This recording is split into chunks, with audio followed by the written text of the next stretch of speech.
తెలుగువారి పండుగ ఉగాది. పంచాంగం ప్రకారం ఉగాది నుంచి కొత్త సంవత్సరం మొదలవుతుంది. మొత్తం 60 తెలుగు సంవత్సరాలు ఉంటాయి. 60 పూర్తయిన తర్వాత మళ్లీ మొదటి నుంచి సంవత్సరం ప్రారంభమవుతుంది. ఈ 60 సంవత్సరాలకు ఒక్కొక్క పేరు ఉంటుంది. దీని వెనక కూడా ఓ కథ ప్రాచుర్యంలో ఉంది. ఒకరోజు నారదుడి గర్వాన్ని తగ్గించేందుకు విష్ణువు ఒక మాయ చేస్తాడు. నారదుణ్ణి మహిళగా తయారు చేస్తాడు. స్త్రీ రూపంలో ఉన్న నారదుడు ఒక రాజుని పెళ్లి చేసుకుని 60 మంది పిల్లల్ని కన్నాడు. అయితే ఆ 60 మంది ఒక యుద్ధంలో చనిపోతారు. తర్వాత విష్ణువు నారదుడి మాయను తొలగించి నీ పుత్రుడు తెలుగు సంవత్సరాలుగా వర్ధిల్లుతారని వరమిచ్చారని చెబుతుంటారు. అలా నారదుడి 60 మంది పిల్లల పేర్లు తెలుగు సంవత్సరాలుగా మనం పిలుచుకుంటున్నాం. ఒక్కో పేరుకు ఒక్కో అర్థం కూడా ఉంటుంది. రేపటి నుంచి విశ్వవసు నామ సంవత్సరం ప్రారంభమవుతుంది. విశ్వవసు అంటే ధనం సమృద్ధిగా లభిస్తుందని అర్థం.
తెలుగువారి పండుగ ఉగాది. పంచాంగం ప్రకారం ఉగాది నుంచి కొత్త సంవత్సరం మొదలవుతుంది.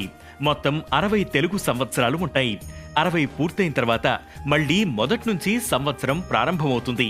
ఈ 60 సంవత్సరాలకు ఒక్కొక్క పేరు ఉంటుంది. దీని వెనక కూడా ఓ కథ ప్రాచుర్యంలో ఉంది. ఒకరోజు నారదుడి గర్వాన్ని తగ్గించేందుకు విష్ణువు ఒక మాయ చేస్తాడు. నారదుణ్ణి మహిళగా తయారు చేస్తాడు. స్త్రీ రూపంలో ఉన్న నారదుడు ఒక రాజుని పెళ్లి చేసుకుని 60 మంది పిల్లల్ని కన్నాడు.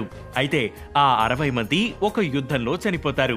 తర్వాత విష్ణువు నారదుడి మాయను తొలగించి నీ పుత్రుడు తెలుగు సంవత్సరాలుగా వర్ధిల్లుతారని వరమిచ్చారని చెబుతుంటారు.